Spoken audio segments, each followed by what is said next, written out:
अच्छा बाबूजी, समा फिल्म के माध्यम से इस सावनी गीत जा रहा बा। हम गायक राम जियावन पासवान जनपद सिद्धार्थनगर से, और 12 महीना में एक महीना जो सावन के बतावल जाला बड़ा पावन दिन होला। एगो गांव देहात के औरत अपना पतिदेव से बतौले बा। का बतौले बा गुरुदेव आई? वो है कहले बा कि भोले बाबा के करादा दर्शनम पिया, आ गई सवनम पिया ना। भोले बाबा के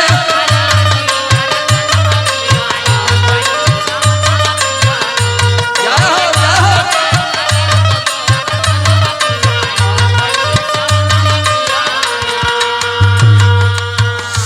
सैया जी, चलिए सावन पावन महीना बाबा भोलेनाथ के धाम में चल के भजन भाव करिए। बाबा हुआ बड़ा दानी, हरि है कुल परेशानी, हरि है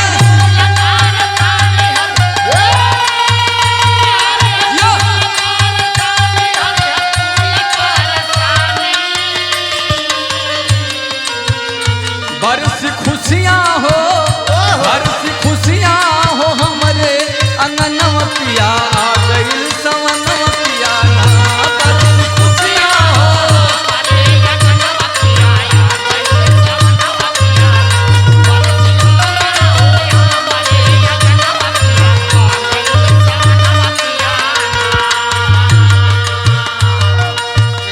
सैया जी, जौन जीवन में अंधकार बा, गोद सुना बा, अगर भोलेनाथ का कृपा दया हो जाई तो वो पूर्ण हो जाई। चली लादी के रुआ के सड़िया पिया, किन दी कमरिया पिया,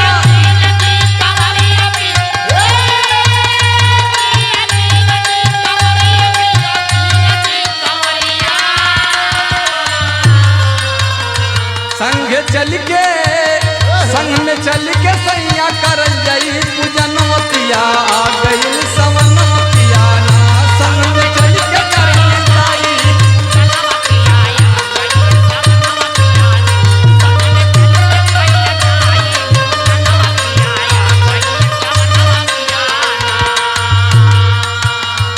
संगई चल के करल जाई पूजनवा पिया, आ गई सवनवा पिया ना। दुल्ही अपना पतिदेव से कहले बा, दी है दया पर साई बन बहामहू हो माई बन।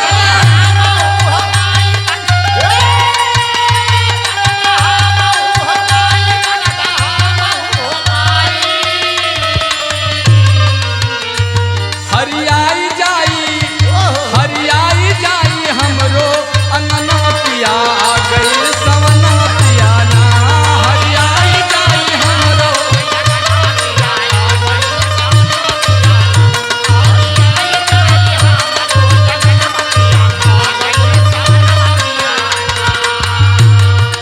सैया जी, ये हथ जोरी बा, ये कर जोरी बा। अब की सावन में बाबा धाम की तरफ धाम मिले चल के दर्शन करा दें। यह का नाम है पिया बतिया के माना, पिया करिहाना बहाना, बतिया विजयी के माना बतिया।